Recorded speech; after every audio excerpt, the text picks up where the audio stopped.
it would be nice if our psychedelic history was all fun stories about enlightened housewives and spiritual giants like Gerald Hurd and Walter Pankey and things like that. But as we know, sometimes we get kicked out of Mexico. Sometimes we have to go to Vacaville prison. And so there's this shadow side. There's this shadow side of everything that the collective community has been through.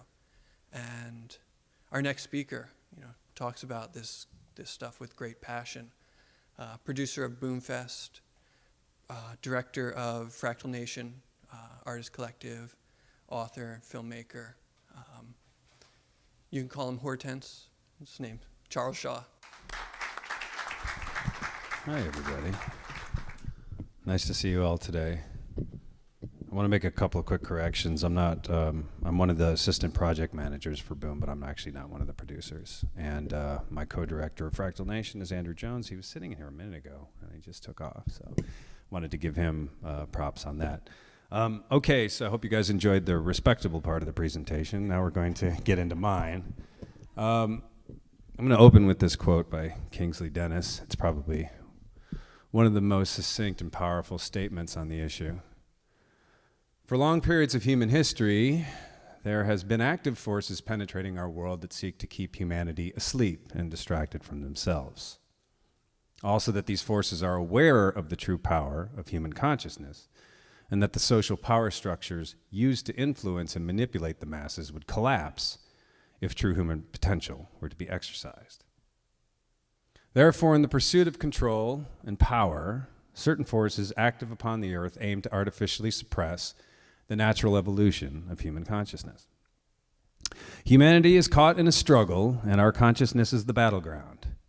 It may come as unnerving news to some to hear that humanity is constantly being bombarded by forces and events beyond our control. This does not make us impotent, however. All natural organisms are under the influence of external forces.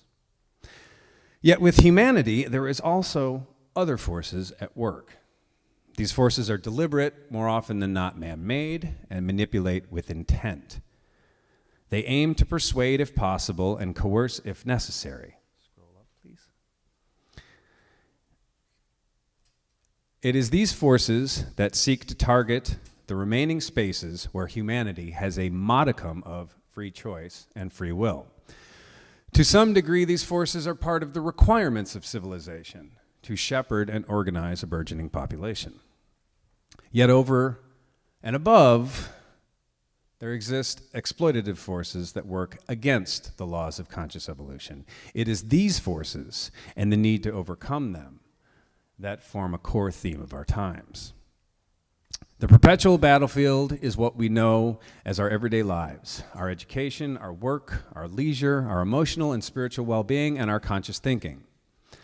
Yet the armaments of this struggle are not guns, tanks, airplanes, bombs, or battle cruisers. It is much more subtle than this. It is less hardware and more software. It is, in effect, a very silent war, and it is a war which, I hope to show, is even more important than the tragic physical scourges occurring on our beautiful planet. It is a war that targets not only the present, but also the very long-term future, or futures, of our civilization, and it has been going on for as long as humankind has existed on planet Earth.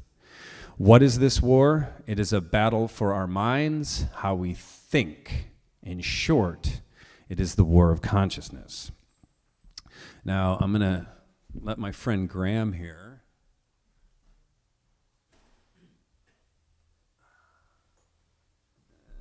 This is my friend Graham Hancock. Some of you may know him. I'm about to embark on a 6-week Australian and New Zealand tour with him and Dennis McKenna and Mitch Schultz. This is probably the single greatest statement on the subject I have ever heard.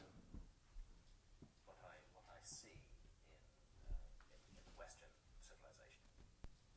civilization has been a gradual trend over hundreds, thousands of years towards increased individual freedom. Towards removing the unreasonable power of the state to intervene in our lives. This seems to have been the direction of Western civilization, except in one area where we've actually gone back rather than forwards in the last 40 years, and that is the area of personal individual use of drugs. It seems to me that if we are not sovereign over our own consciousness, then we can't meaningfully claim to be sovereign over anything. It's useless, a complete waste of time to indulge ourselves in all sorts of self-congratulation about how free we are, about how our democracies are a model of freedom, when we're prepared to send people to prison for exploring that most intimate, that most precious, that most sapient part of themselves, which is their own consciousness. I feel that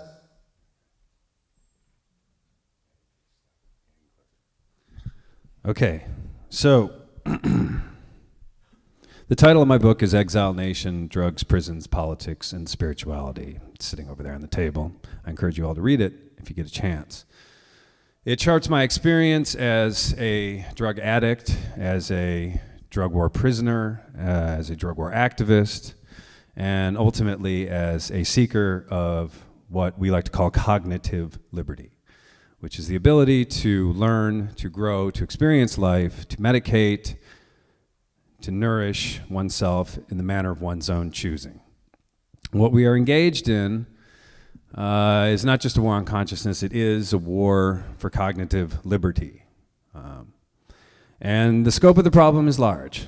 The reason that I titled my book Exile Nation is because it is my way of trying to quantify and create a metaphor for the millions upon millions of people in this country that have been affected by this war on consciousness and this war on cognitive liberty. And let me just give you a quick rundown on what I'm talking about here.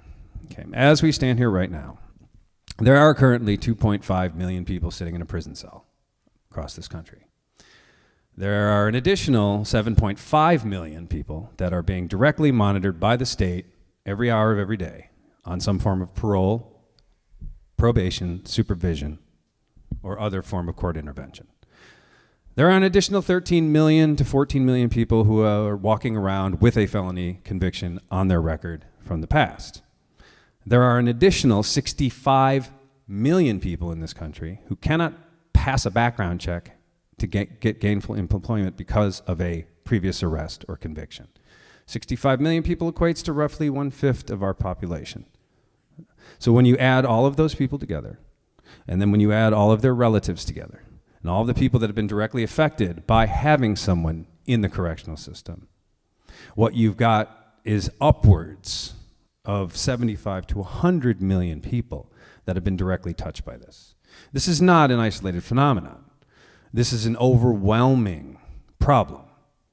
It is largely concentrated in the United States because the United States, despite marketing itself as the so-called land of the free, as the so-called beacon of freedom in the world, the defender of liberty, incarcerates more of its citizens than any other nation in the world, including China, who has a population roughly 5 times the size of the United States. Now just take a minute to let all that sit in. We incarcerate people on a rate of 760 people per 100,000, if you can fathom that, if you're a math person. The next closest is China with about 200, and then Russia, and then Saudi Arabia, and Egypt, repressive states, right? So we, the free country, is right up there at the top on an order of like 4 or 5 larger than the next biggest competitor. Almost kind of like analogous to our defense spending and looking at it with other countries. There are 2.5 million people employed by the criminal justice system, watching those 2.5 million people inside the criminal justice system. It spends an average of $212 billion a year, which is about 1/3 of our annual defense budget. So why is this? Why do I care? Why does any of this matter to me? How do you explain trying to make sense of a drug addiction? How do you explain having your entire life turned upside down because of something that you chose to put inside your own body for reasons that we, as people who understand at least the psychology or the physiology behind addiction understand that we have something that is either somewhere between a genetic illness to a soul sickness. And we punish that by putting people inside prison cells and taking away their ability to have a livelihood and to have decent, respectable living, family, friends, community. Most people that have an arrest or conviction on their record cannot hold any public sector job. They cannot teach, they can't be licensed nurses, they can't work in daycare, they can't work with old people, can't work with young people, can't work with special needs people. They can't work in a school or around there, they can't serve food, they can't work in a hospital, they can't work in any state, municipal, federal office. They can't work in most corporations now because in post 9/11 America, everyone from McDonald's all the way to Chase Manhattan Bank requires extensive background checks to work. So my book and my story takes place largely in 2005 when I was sent away for a year for possessing 11 pills of MDMA. And those 11 pills got me 2 years in the correctional system and changed my life forever. Now, why did I have those 11 pills? I had those 11 pills because, as I mentioned before, I had a crack addiction for 10 years. It began when I was 22 years old and just graduating college and lasted till I was about 31 years old. And in the process of that and the causes that led me into the addiction, which was a childhood that was rife with a lot of violence, sexual abuse, rape, all of the things that you hear about that drive people into addictions. Rather than being able to find a way to heal from that, rather than finding a way to even just deal with the drug addiction, because I didn't have money, I suddenly ended up like a casualty. So I got a couple convictions. I ended up having to try to piecemeal a lifestyle together throughout my 20s and 30s. And eventually 9/11 came around, and it was a very, very, very challenging day for me not because of what happened. I mean, I realized years later that what 9/11 really was the shattering of the last understanding or the last thread I had of reality that was holding whatever I had together. Because when this whole thing started to come down, I realized that like everything that I had ever believed in or held on to was kind of coming down too. And I had this epic personal collapse on that day and started a very long crawl out of it. And about 4 years into this, and this was like after 11 years of Alcoholics Anonymous and all of that, which did not work for me. And so I set out by hook or by crook, bare-knuckled and bare-toothed to get through this addiction and to hang on, and I did. I'm one of a very, very, very, very, very small percentage of people that have just done it, right? 95% of all people who enter rehab will use again within 5 years, and half of them go back to active addiction within a year. Those are the active stats on the 12-step abstinence model recovery right now, right? So I came across some people that went to this thing called Burning Man, right? It was this like thing out in the desert, right? And so they told me all about this psychedelic stuff, and like I had tried psychedelics in college, but the rave era that started right when I graduated college and ended right when I quit smoking crack in that 90s period, passed me by because I was too busy dealing with that very serious addiction in some of the poorest neighborhoods and major cities in this country. So I was in a totally different culture. It passed me by, and I didn't get to experience any of this. And my last experience with LSD was when I was 21 years old, and I burnt like 15 pounds of chicken just over a grill trying to cook for people, and got screamed at by my friends, and it turned into a really bad experience, and that was kind of like, okay, maybe I'm done with that childish stuff. And these guys were telling me about this organization called MAPS, Multidisciplinary Association for Psychedelic Studies. I'm like, wow, that's kind of weird. Like, where'd that come from? And they were telling me about this thing called MDMA. I'm like, ecstasy, oh wow, that's the stuff that put holes in your brain, right? I mean, it's pretty programmed to believe whatever the received opinion was on psychedelics. I had a lot of fear to approach them. I took them anyway. And one of the things I started to be taught about was the treatment for post-traumatic stress disorder, which I'd been suffering from for about 15 years at that time, 15 to 20 years. Well, the form of it that is the prolonged and chronic form. It's not the kind that's brought about by war trauma, but it's the kind that's brought about by prolonged abuse. And so I started taking this stuff at 35 years old for the first time. And within a 2-week period, I was reintroduced to MDMA, LSD, and DMT all at once. Well, DMT for the first time, all at once. It's a very condensed period to be introduced to like 3 incredibly powerful substances. So the effect that it had on a 35-year-old man who had never done that and came out of a crack addiction was that I basically like donned a white robe and started walking around like Leonard Nimoy in Star Trek 4, just like proselytizing psychedelics to anyone who would listen, trying to get everybody to get high with me right now, right, to feel good. It's an understandable reaction. It happens to a lot of people when they get into that situation, particularly people who get into this renaissance and this revolution of life late in life. But it made me careless. And I'm not going to get into all the details because it's in the book, but basically when I got out of my drug addiction, I dove into activism as a way to channel all of this terrible energy that I had because I wanted to rage against the state because I blamed the state for everything. Obviously, it had to be. My parents and the state screwed me up, so I was going to take them both down. And I found that the radical activist world was a kind of a magnet for disaffected, alienated people that had authority problems. That's why the anarchist movements tend to be very drawn to some kind of like confrontational direct action and things like that. And so as I was playing out that whole saga, that whole psychological saga about who am I really angry at, I became very disillusioned. And I kind of walked away from it. That's when I left Chicago. And I left Chicago because I got into a whole thing with the Chicago police due to my activist work. I was connected with a group that was bringing a suit against the police for wrongful prosecutions of Latinos. And there were scores of Latino youth that were being sent away for 40, 50, 60 years for crimes they didn't commit because they were Latino and they didn't speak English. And they were easy targets for open and unsolved cases.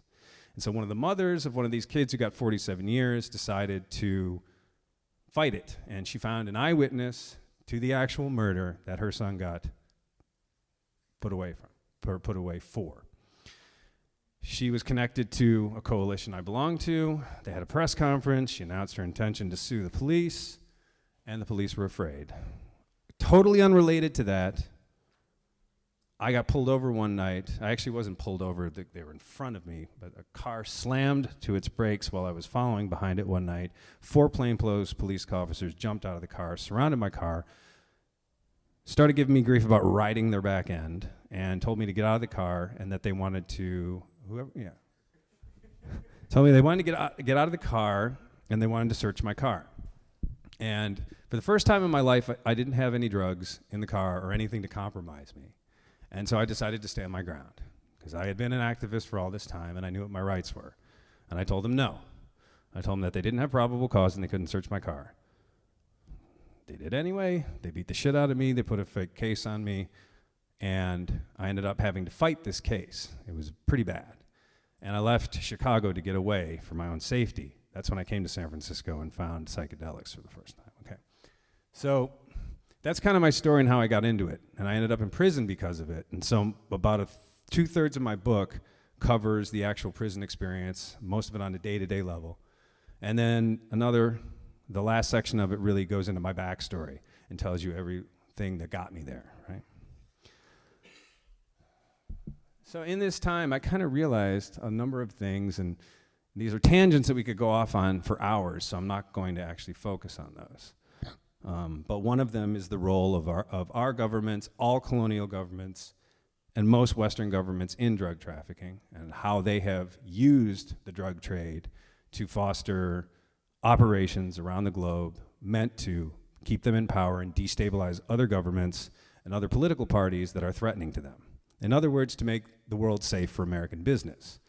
And when you can't go to your Congress and requisition that money, and you can't go to the people and tax them for it, you have to find another way to do it. So the way the United States and the UK and Israel and Russia all do it is by selling guns and by selling drugs.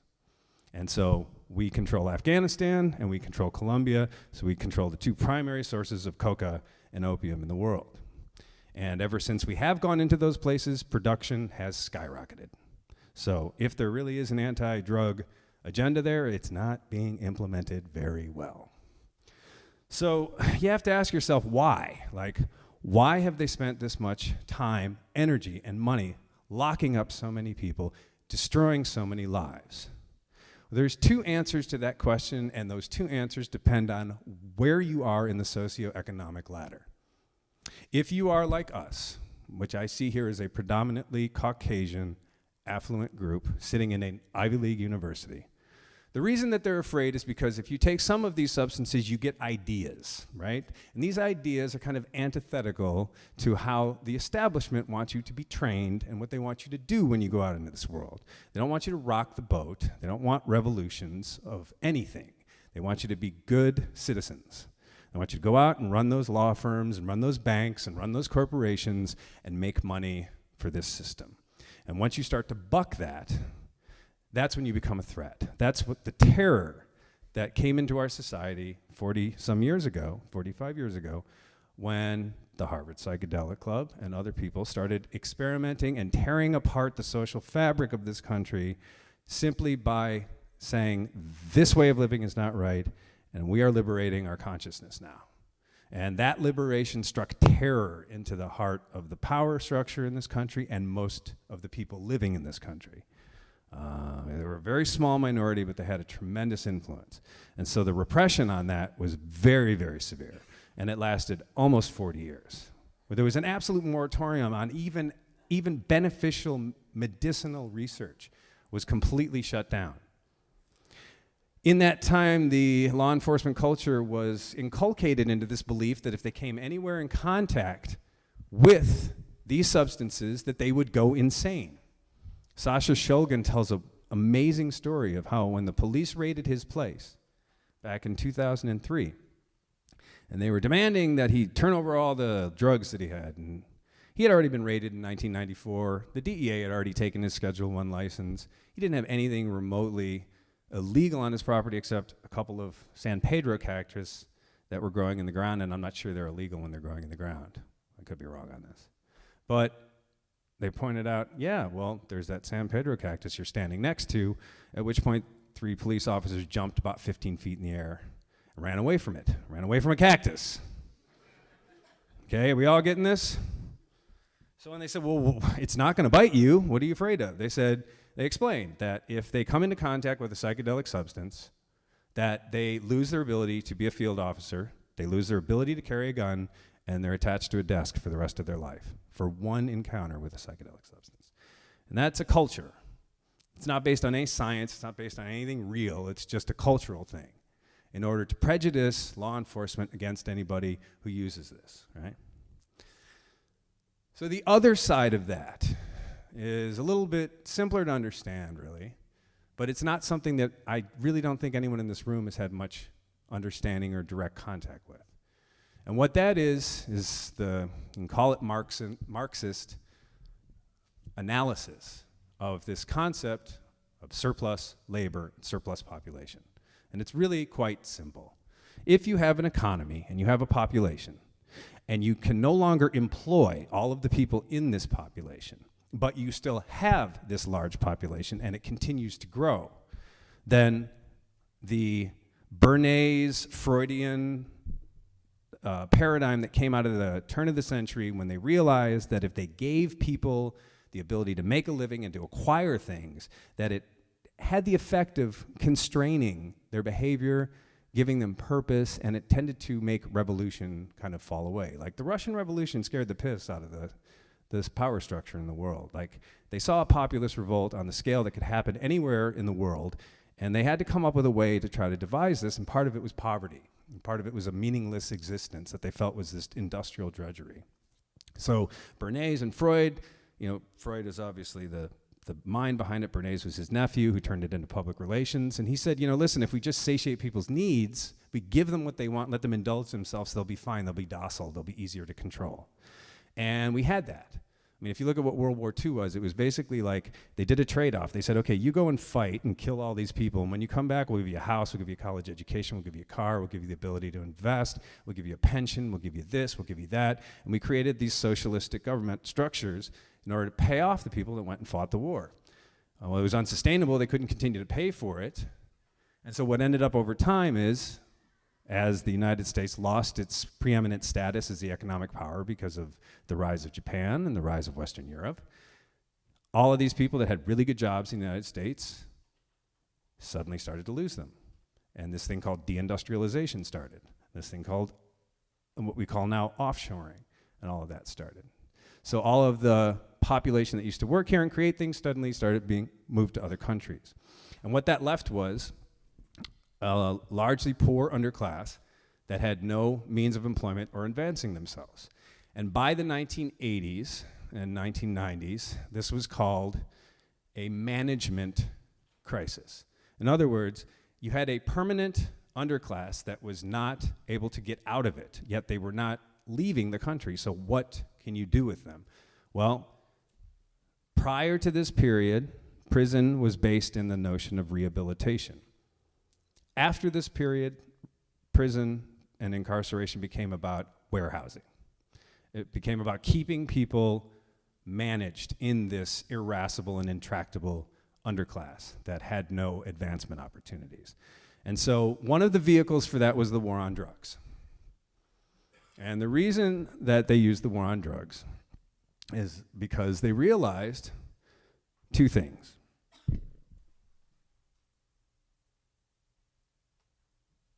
This is the first. One of the best books I've read in about the last 10 years is called Intoxication, The Universal Drive for Mind-Altering Substances, by Ronald Siegel, who is a professor at University of California, Los Angeles School of Medicine. And as he says here, history shows that we have always used drugs. In every age and every part of this planet, people have pursued intoxication with plant drugs, alcohol, and other mind-altering substances. Almost every species of animal is engaged in the natural pursuit of intoxicants. This behavior has so much force and persistence that it functions like a drive, just like our drives of hunger, thirst, and sex. This fourth drive is a natural part of biology, creating the irrepressible demand for drugs. In a sense, the war on drugs is a war against ourselves, a denial of our very nature. So this guy named Nixon, I know some of you may remember him, he realized that he was facing what was essentially a political war of ideology with the SDS, the student movement, the Black Panthers, and such, who had a valid political argument and grievance to bring to him.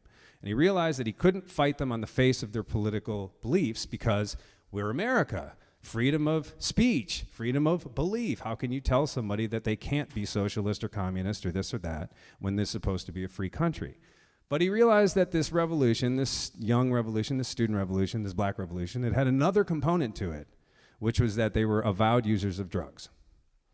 And he realized, and his tape transcriptions confirmed this years later, that if you criminalized their behavior, so in other words, if you criminalized their use of drugs, then you could use that as a pretext to undermine the movement.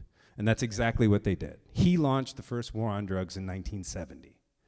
And his targets were the anti-war movement and the black nationalist movement. This was picked up by Reagan in the 80s, and then it continued on, and it's been policy ever since. So if you can criminalize somebody's behavior, and you can demonize them on television as a criminal, then you have the door open for a larger police force and police repression, more money going into what I like to call the martial culture, the police state culture, the ability of having the law enforcement and government in every aspect of your business.